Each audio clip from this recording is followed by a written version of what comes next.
welcome to my first ever 24-hour reading vlog. It is 7:05 a.m. I'll meet you back in the kitchen because nobody wants to see me take my retainer out. Okay, I have chopped up an apple and have some bananas and blueberries as well. But I'm also going to kind of intro this reading vlog. So this is my 24-hour reading vlog. And I put air quotes because I'm not staying up all night. No. I'm also gonna take normal breaks, like watching something during breakfast and watching probably All the Light We Cannot See, the finale for lunch, etc. So is this a bit clickbaity? Maybe. But for me, this was mostly an excuse to read a lot of pages in one day because I'm starting a big book today. And I'm one of those people who, in my adult life, am finding that I'm a bit intimidated or not enjoying big books as much as I used to. And I think it's because I've gotten so set in my schedules as an adult that I really only read 50 pages a day. And when you're only reading 50 pages a day with big books, they feel like they drag on forever and ever. And I really want to enjoy this book that I'm starting today, and it's a big book. So I thought I would do a 24-hour reading vlog as an excuse to read a lot of pages, at least on the first day of reading this book. This idea actually a little bit came about a couple weeks ago as I knew this book was going to be coming up soon, and my husband asked me when's the last time I binged a book. And honestly, at first I was like, probably not since the last Harry Potter book. But upon a little further reflection, I think it was probably Fangirl by Rainbow Rowell, because I just couldn't stop reading that one when it came out, or rather when I got it. But yeah, so I figured it was time to finally try to really read another book quickly. So since this is not like an actual full 24-hour reading vlog, and it's a large book, I'm probably not gonna finish the book. My goal is to read like 200 pages, like 4 times as much as I normally would in a single day. So this might not be the most satisfying 24-hour reading vlog ever, because, I'm not staying up crazy all night long, and I'm not gonna finish a book. So I understand if anyone goes and finds a real 24-hour reading vlog, because like I said, this was really just to motivate me to read a lot of pages. But anyways, now that the vlog is introduced, I'm gonna finish making my breakfast and go eat and go watch something for breakfast. And then I will see you after an intro the big book that I'm reading. Hello again, I'm done with my breakfast, still drinking my coffee, and ready to introduce the book that is the subject of this reading vlog. And that is none other than Murtagh by Christopher Paolini. The Inheritance Cycle by Christopher Paolini Aragon was one of my favorite series as a kid growing up. It remains my second favorite fantasy series of all time, behind Harry Potter. I reread it maybe like 2 years ago and just had a blast. And finally, after 20 years, he's published some sci-fi books since then, which sci-fi is not my genre, but he's finally gone back into the world of Allegasia with Murtagh. Me and my husband went to a book event for Murtagh when it came out a few months ago, which was so fun. Christopher was very funny and nice, and you can just tell that he really enjoys doing book events. So that was great. This is my husband's signed edition, our signed edition. We got 2 Murtaghs signed, and I got my original almost 20-year-old copy of Aragon signed. And we gave our other Murtagh to my nephew because we didn't feel like we needed 2 copies of Murtagh. We also, you can see kind of up on top of the shelf there, we got an illustrated edition of the first book that we're planning to read together sometime. But yeah, so all very exciting, diving back into one of my favorite series of all time with a new book. And so I really want to enjoy it. And I think just really going after it and trying to binge it a little bit quicker than I usually would binge any book, let alone a large book, is gonna be helpful with that goal. So yeah, here commences the reading vlog. Time to start reading, which I always start by reading the flaps and everything, and then I remove the cover because I don't want to mess it up.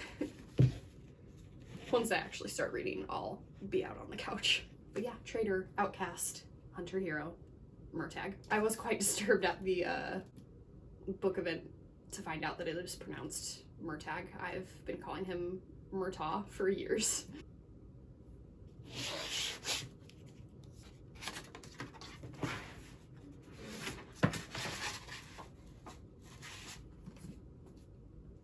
The inside is gorgeous, has some ancient language. Not sure if this is the yaw, maybe? I don't remember. I don't know where my Aragon bookmark is. Oh wait, is it? Aha! It's in Lord of the Rings. Okay, Lord of the Rings. Sorry, you no longer get to have Aragon. You can have this little knight. I am still slowly working my way through Lord of the Rings. Okay, here we go. Map, yes. Map. Love a good map. Signature. As always, this is for my family and also for those who stand on the outside looking in. All right, looks like the first thing in here is argument. World of Aragon. And here we go. Page 1, argument. See you in the living room. All right, let the reading begin.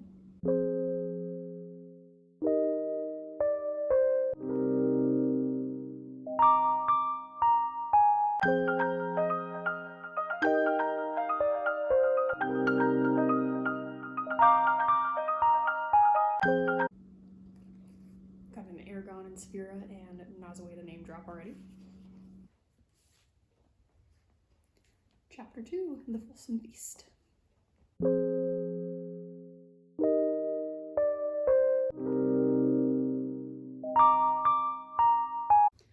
All right, all done with chapter 2, and it turns out that chapter 2 is just the first half of Murtagh's short story in the short story collection, The Fork, the Witch, and the Worm, which came out a few years ago.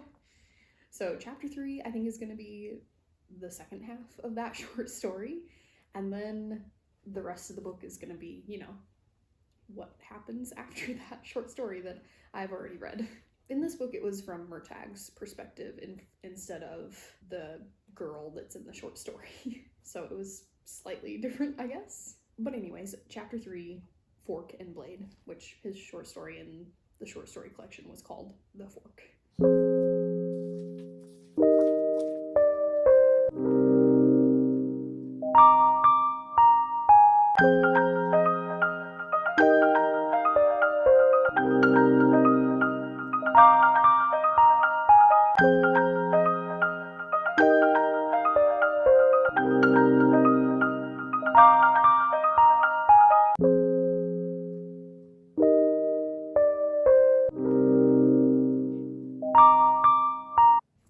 Done with the first 50 pages.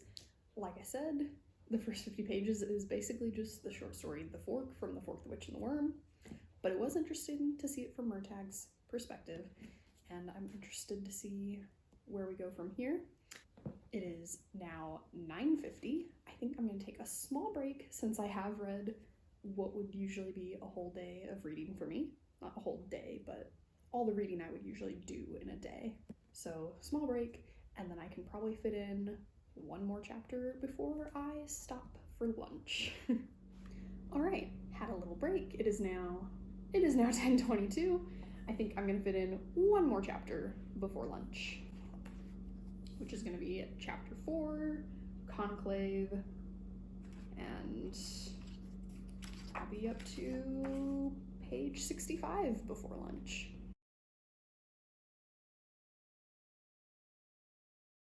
Our new cat Bo likes to read with me, just like our own cats did. Cats always love to read with people.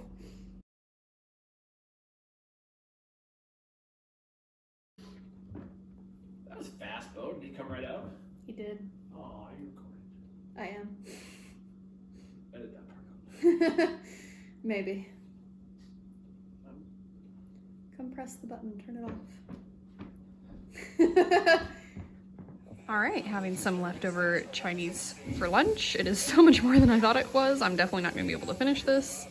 And watching a little bit of the People's Choice Awards. Okay, all done with lunch. Obviously, I did not watch All the Light We Cannot See. I ended up watching just a little bit of the People's Choice Awards from last night instead. But I'm definitely going to watch the finale of All the Light We Cannot See for dinner. But like I said, I ended off on page 65, chapter 4, which was a good chapter. I'm kind of enjoying seeing more of Thorne and Murtagh's relationship because it is so different than Aragon and Saphira's. So it's fun to see their relationship. Also, there was a moment where they're wanting to get some more information about this mysterious stone that they have, and they were talking about maybe trying to talk to Umaroth, which of course was the last dragon to have been the leader among the dragon riders way back when. And they rule that out, and they're talking about who else they could talk to. And for a moment, I was like, Angela. Sadly, no, they're not going to talk to Angela. She's too busy and to sleep in a sea of stars, apparently.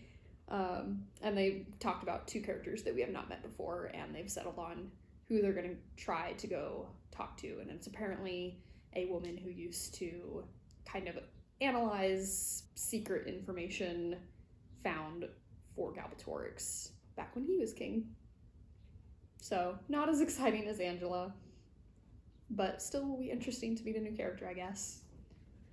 But anyways, chapter 5 is Dragonflight, and it is the final chapter in part 1, Siunin. Part 2 is going to be Gilead, which is where they're headed.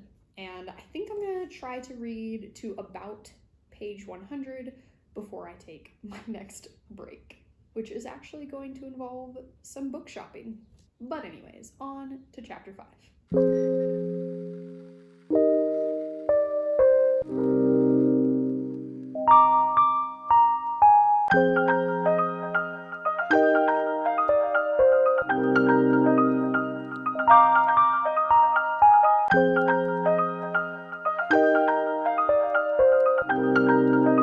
This is such a Saphira thing to say. Murtagh just composed a poem in his head about eagles and sparrows, and eagles defeating sparrows, and Thorne says at the end, and dragons eat them all. A very Saphira thing to add to this poem.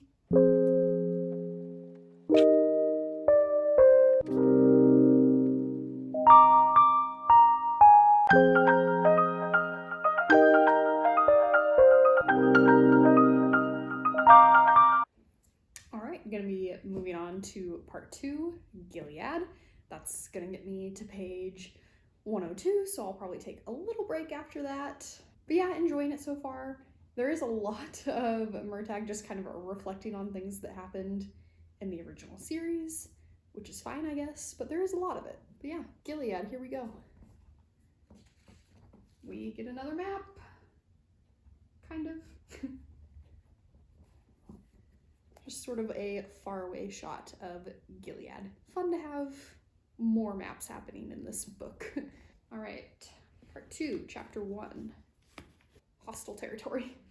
So Murtagh's about to go talk to a weircat, which are kind of the most mysterious and interesting and intriguing creatures in Allegasia. I always really enjoyed weircats, obviously Solumbum being our main weircat character in the original series. So very excited to see how the next chapter plays out after my little break and continue on with this little kind of 24-hour reading vlog. I'm like halfway through right now. It is 12:30. I'm 100 pages in. My goal was 200. I might do more than 200 if I get there, but still have time. My husband gets home from work at 8:30 tonight, so I'll probably stop at 8:30, honestly. So yeah, here we go, about halfway through. All right, taking that little break, and as promised, this break is going to involve some book shopping. How and why, you don't ask? Because I got a Barnes & Noble gift card last week for my birthday, so I figured I would use it right here and now. The gift card is for $30. I have 2 books in mind that I would like to get, and if somehow they miraculously come in at less than $30, I'll add a third. But yeah, the first one I'm wanting is by Norman Reedus, actor known for The Walking Dead. my favorite character on the show, one of my favorite characters of any piece of fiction of all time, and also my husband is a fan of The Walking Dead, so when we saw that he had a book out that was a fiction book, we were both very intrigued, and we've been wanting to pick it up and buy it for a few years now, and we have never gotten around to it, and I think now is the time. I don't remember what it's called, so I'm just gonna have to search Norman Reedus. It is called The Ravaged. Even paperback, it's $17 because it's an adult book, not like YA. He did not write it by himself, Norman Reedus with Frank Bill. So who knows how much of it he even wrote, but still, it's exciting. It has kind of a cool cover. It's got motorcycles, which is very on track for Norman. I do watch his show Ride with Norman Reedus. I'm not a big travel reality TV show person, but if it's Norman, I'll watch it. Also, he has good guests. Sounds like it follows a lot of different characters. And it looks like a little bit of found family trope, which is honestly like one of my favorite things in The Walking Dead. It's also just one of my favorite tropes in general. I'm down with this. Yes, this is going in the cart as a paperback because hardcover is $10 more. No, thank you. My husband will be, I think, a little bit disappointed. He prefers hardcover, and he's gonna read this too, I'm sure. But then the next one I want to get is All the Light We Cannot See. As I mentioned, I'm planning to watch the finale of the Netflix show today for dinner, and I've enjoyed the show, but it's a show where even just watching it, I feel like the book is gonna have so much more depth and layers to it than the show could. So I'm excited to try the book out sometime. And this one is a World War II story which follows a reluctant Nazi soldier and a blind girl in France. And the girl's father was in possession of this stone that this not reluctant Nazi is looking for. And yeah, it's kind of about how these two, their lives intersect during World War II, I guess, is the best way I can describe it. It did win the Pulitzer Prize. Barnes & Noble has an exclusive edition, but that is $50, so no. Let's look at this, just a regular paperback edition, which is on sale for $16. So I don't think I'm going to be able to get a third book, sadly, but also to be expected. Okay, view shopping cart. Yeah, my total is $40.25. I'm gonna have to pay a little bit of my own, but that's fine. Check out. I have an account, but do I remember any of the login information? Probably not. Password expired due to inactivity, so I remembered, but they're still not letting me in. I guess send a link to my email. This is so stupid. Sorry, I don't shop on your website every week. That's wrong. Do I even know the password to get into my email? Yes, I do. Didn't know this would be quite this much of a process. Oh my god, it's making me sign in again. Yeah, no, none of this information is correct. Okay, yeah, we want to use a gift card. Okay, anyways, I'm not done completing the order, but you get the idea. I'm ordering the Norman Reedus book that I have again already forgotten the title of, and All the Light We Cannot See. I'm also gonna do just like normal internet stuff while I'm here, check my email and stuff, the daily things, and then I'll continue the reading vlog. Also, as I've gone to turn off the camera, I've realized it's been way off kilter this whole time. Apologies. All done with the internets.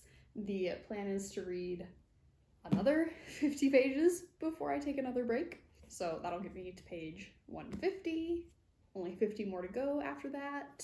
Although, as I mentioned, if I end up having time for more than 200 pages before my husband gets home, I will continue reading because this is still somewhat trying to be in the spirit of a 24-hour reading vlog, even if it really doesn't seem that way. I realize I have not even mentioned how many pages this book is, and therefore how big of a chunk I'm really taking out of it. So let's see. There's so much stuff at the back of these books because they have the ancient language back here and etc. Appendums. This book is 665 pages. So I will already be a third of the way through it today, theoretically, maybe even a little bit more, which again is truly just so much more than if I had treated this like a regular reading experience as far as how I read nowadays.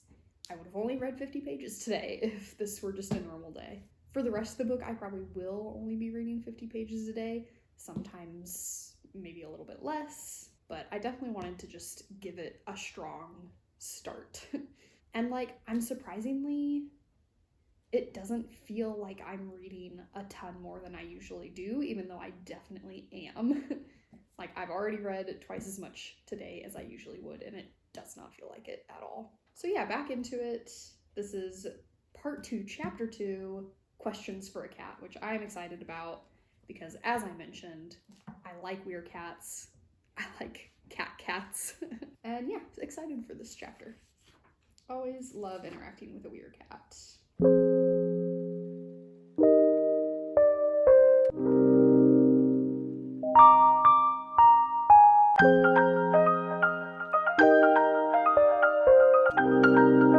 Oh, and I almost forgot, buying the books went well, got logged in, all that jazz. Like I said, they came to like 40 something, but I had a $5 reward from Martins & Noble, so that brought my total that I had left down to like 8 something, and I just used PayPal for the rest. So it was like I didn't spend any of my own money.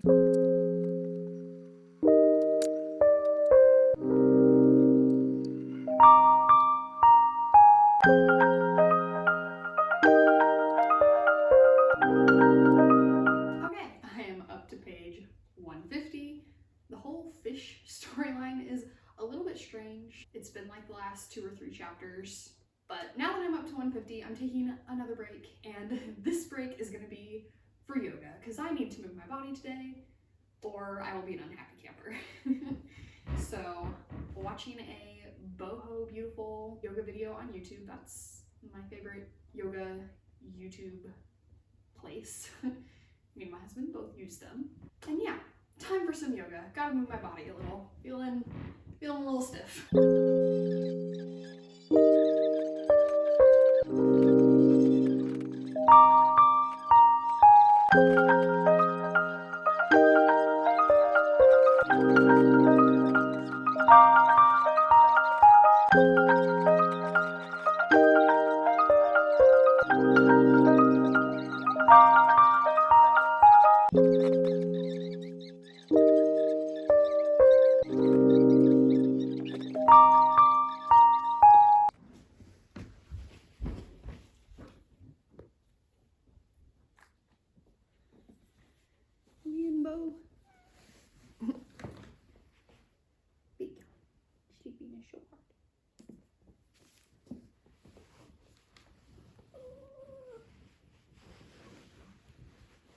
Done with my yoga. Not sure if I'm in frame. Done with my yoga. It's about 3:30. So hoping to get 50 more pages done before dinner, which will get me to page 200, which is my goal for the day. So I'll definitely be reaching my goal and most likely surpassing it, which is nice. Going good. I'm on the Murtagh chapter, the chapter where he's trying to catch this fish. So yeah, reading continues. And yes, I realize I'm still breaking this book up by 50-page chunks, just like I would if I were only reading 1 chunk a day.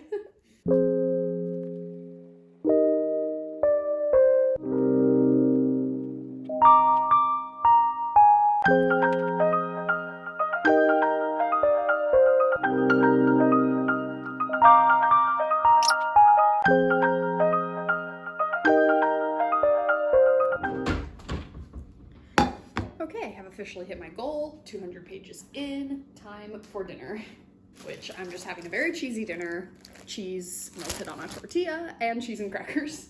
And like I said, planning to watch the final episode of All the Light We Cannot See, so that's exciting. The book is going well, but like, so much respect to people who actually do 24-hour reading vlogs, because it is starting to feel like a lot of pages. Mostly just the sitting. It's a lot of sitting. One thing that has bugged me a little bit is that our main character has used like the most powerful spell that there is, that exists. It's the name of the ancient language that controls magic. And twice it has failed. So it just doesn't compute with, I don't know, the original series in my opinion, I guess. So, slightly annoying. But the main character's like true name changed slightly. And so there was a section where it was just kind of talking about people's true names and stuff and how it works. And I always enjoy that kind of stuff. Any sort of story thing that's like lore about someone's true self, I always find interesting, like in the movie The Rise of the Guardians, where you have to find your center and all that jazz. So, always liked any discussion of true names in the inheritance cycle. But yeah, nothing else really to add about the book. Got my food heating up. Time for dinner. Will probably read 50 more pages after dinner before my husband gets home, and that'll probably be it for me. I will be done for the day. But obviously I'll come back and talk about those final 50 pages, and that'll be kind of the end of the 24-hour reading vlog. But I am going to, after I finish the entire book, who knows how long from now, maybe a week, do another little clip at the end kind of talking about the final 300 or so pages of the book. That way it doesn't just like end with me not having finished the book at all. Okay, all done with All the Light We Cannot See. It was pretty good, all done with it. And now I'm gonna take a small walk because I need a little bit more activity in my day. But when I get back to reading. All right, finished my walk. Back to read 50 more pages. Just crushing my goals. But I do think I'll be done for the day after this. It is 6 o'clock, 11 hours. So I think after this, I'll be putting the videos on my computer, getting them organized, and I might work on this book nook thing that I have that I got for Christmas, which I'll show because it's book related, and I'm doing it on the day of my 24-hour reading vlog. And then of course also, like I mentioned earlier, when I finish the book days from now, who knows when, I will give a final update on what I thought of the whole book. That way this doesn't just end at, 250 pages, slightly less than halfway through the book. Probably not the most satisfying ending for a reading vlog. So yes, we'll be giving a final update. But here we go, final 50 pages for today, which we're on chapter 9, part 2, chapter 9, page 201, and the chapter is called Uniforms.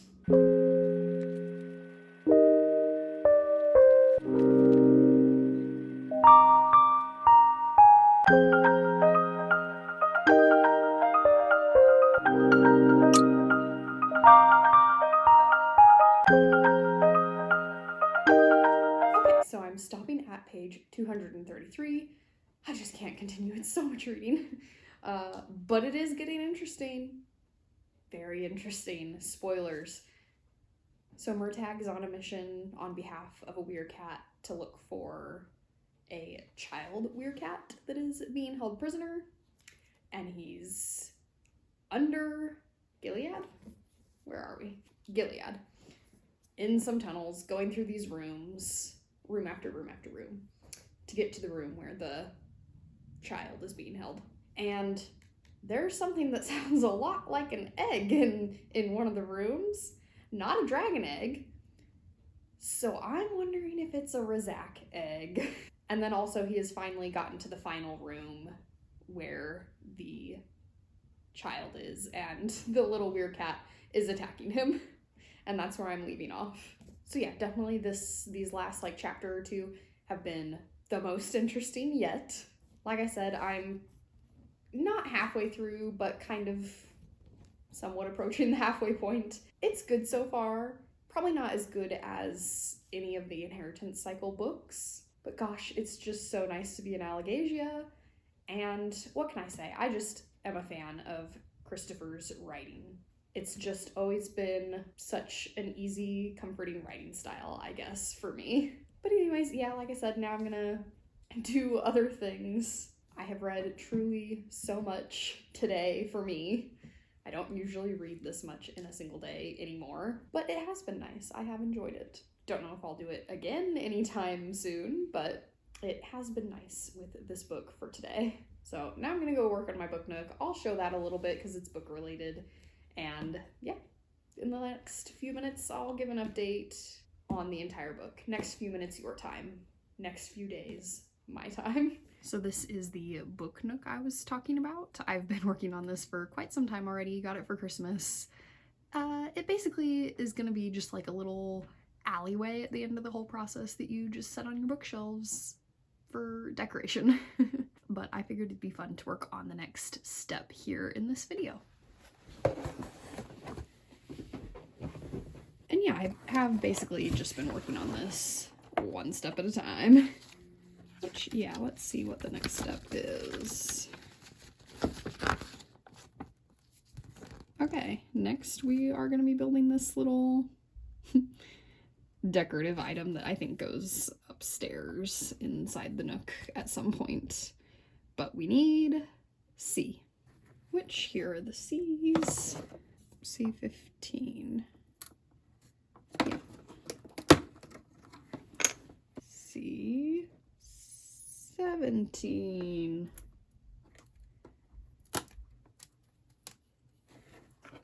C12, which I think is just supposed to be this inside square. C12, C18, 16. Oh.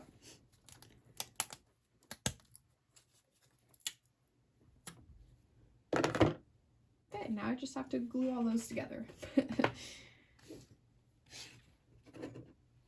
Which 15 goes on top.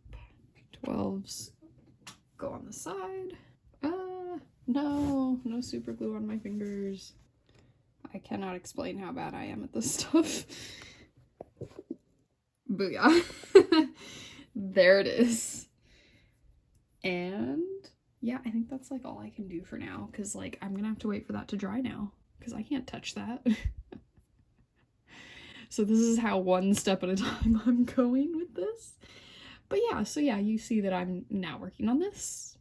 And it's gonna take, honestly, months and months and months, because that is truly how one step at a time this process is for me. I'm gonna wait for this to dry. Ooh, I'm gonna wait for this glue to dry. And honestly, probably not work on it again until tomorrow. Fun times. Up next, the much awaited review of the final half of Murtagh. See you then. Hello, I have officially finished Murtagh. It is Friday, but not the Friday after the Monday that I filmed the reading vlog portion of this video. The next Friday. So it took me another almost 2 weeks to finish the book after reading those first 230 pages during the reading vlog on Monday. But that is fine. I mostly just wanted to get that strong start out of the way, and then I was okay with reading the rest of it a little bit more slowly. But yeah, so I have read the other slightly more than half of the book since then and finished it. I think the reading vlog kind of left off when he was like down in the caves searching for the little baby weircat. And then after that, he gets the information he wants from the adult weircat that he is saving this child on behalf of.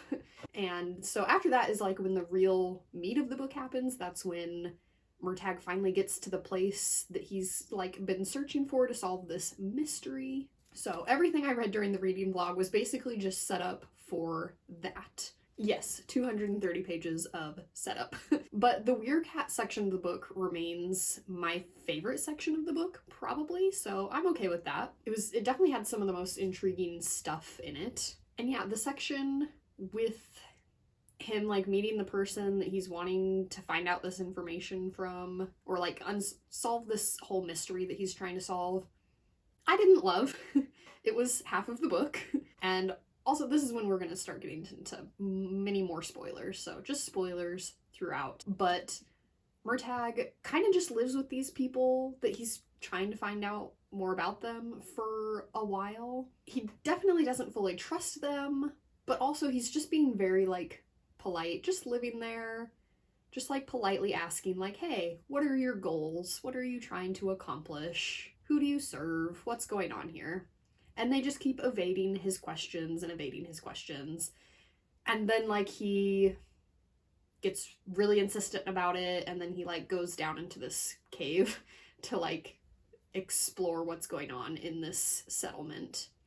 And that is when the person who like runs the settlement captures him, essentially, and drugs him, and then he is just at her mercy for weeks, maybe months. And when he manages to free himself, just magically back to full strength here, he like goes after her again, and it's very strange to me that he's been under her thumb for weeks or months. I don't know what his thought process is that he thinks he can suddenly defeat her, but he does do it. Just no problem. Not no problem. He almost dies, but it's just strange to me. And at the end is very unsatisfying. I think at the end he manages to kill the lady, but he doesn't really figure out anything else that's going on like a deeper level. Like, this lady that's in charge of this settlement, they're all worshiping this thing, but we don't learn anything about it really, other than it has a very vast consciousness. So, plot-wise, this book was not very satisfying for me. That being said, I did enjoy the character arcs.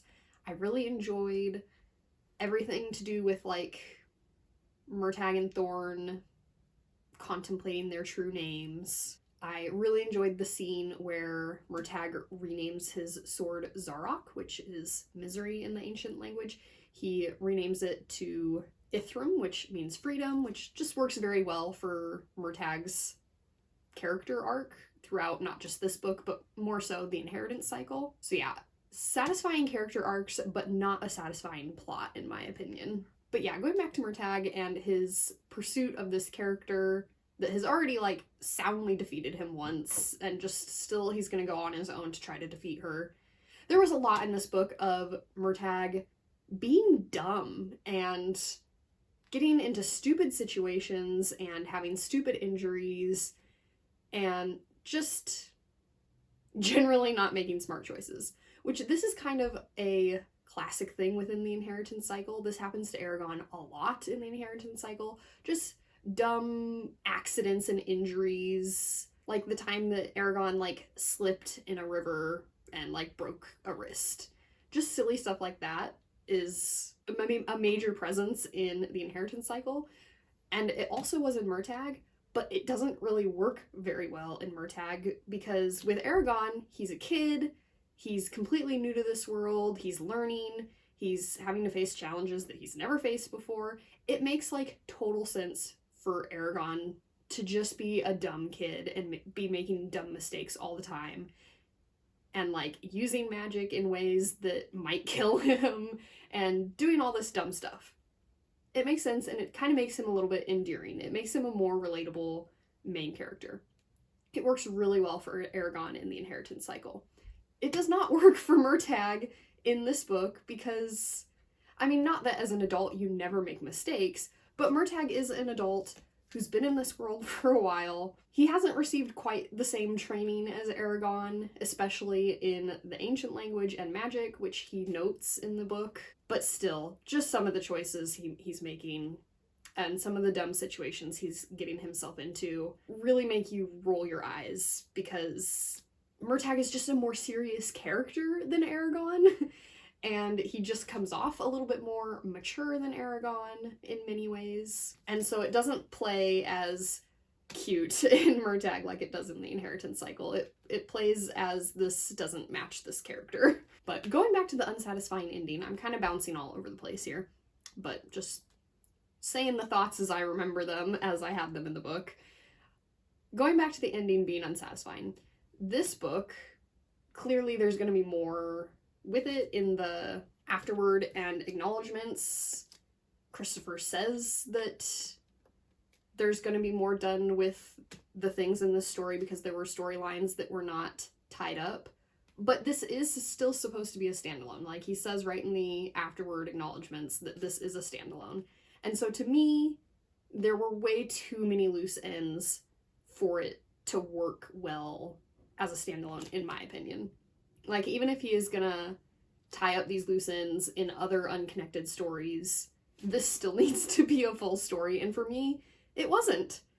Like, Murtagh had a good ending for himself as a character. I liked where he ended up personally in the book, but the actual, like, plot and mystery of the book was just a big nothing burger to me, because it, to me, just was not resolved really in any way, other than the main head worshiper lady getting killed, I guess. Like, he defeated the villain of the book, technically. But that, even in itself, came about in such a, to me, not super believable way that even that wasn't very satisfying. And then on top of it, we also just didn't learn anything about her in the end, or about the thing that they were all worshipping. So, another thing mentioned in the afterword was in some ways the most exciting part of the book, just because it gave some news about what we can expect to come. And one of those things was that though this is the 5th book Christopher has written within the world of Alagasia, it is not meant to be the 5th book, and he does have a 5th official book in mind that is coming, so that's exciting. Despite Murtagh not being super satisfying, I still just love Alagasia. I liked being in the world, even within the book Murtagh, just because I like being there. And so I know that even if I don't like the plot of the 5th book or whatever else, I will at least probably somewhat enjoy being in Alagasia. So still excited for that 5th book. And even though I don't feel like this had a satisfying ending or answers to any of the questions, there was still a lot of intriguing stuff in the book that I do want to know the answers to, which is why it was kind of unsatisfying, because I felt like I didn't get many answers. One of those things being that the entire book, to me, felt very steeped in Razakness, which are these creatures in Alagasia, these evil creatures. First, we see some Razak eggs early in the book. That was in the reading vlog. And as soon as the eggs were mentioned, I was like, ooh, Razak eggs? And then it was confirmed, and that was exciting. But then when he goes to the village where they're all worshipping this mysterious power, just a lot of the language that was being used and descriptions just felt very reminiscent of how the Inheritance Cycle books talked about the Razak. So I am still convinced that this mystery is somehow connected to them. I think that all the creatures down underneath the village in the caves, like the rat-looking things and the spider-looking things, my theory is that those were like earlier iterations of Razak. So like there's the Razak that are shaped like humans, and then there's the Lethbreka, I don't know if I'm pronouncing that right, that are shaped more like dragons.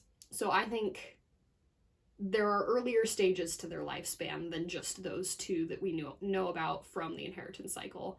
And I think the step down from human-shaped Razak is spider shape, and then below that is the rat shape, which I think is like baby just hatched from their eggs Razak. So it was fun that it had things that I could like theorize about based on previous knowledge of the books. So yeah, once again, even though I feel like I'm being a bit repetitive here, but even though the plot wasn't satisfying, there was a lot here to enjoy, from character arcs to references to the books to things to theorize about to excitement for future books. But overall, the plot really did drag it down quite a bit, so I think I'm giving it 3.5 stars. If the ending had been better, it probably would have been 4 stars. I don't think it was ever going to be 5, because it does drag on a lot. It does have a lot of scenes that just felt unnecessary and made it a bit bloated.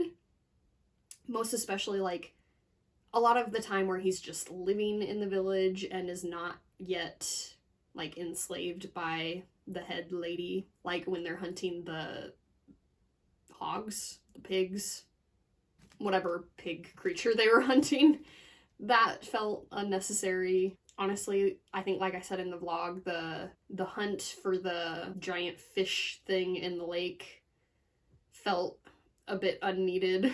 That part actually felt almost like a fairy tale structure of like, you must complete these 3 tasks to get the thing that you want, which in this case was information about the people that he ends up going to live with for a while, which is not always my favorite because it can just feel like, okay, just gotta get through this to get to what this is actually gonna be about. So yeah, 3.5 stars.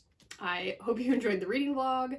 I hope you enjoyed this very rambly, all over the place review of the book as a whole. Thanks for watching. Remember, words matter.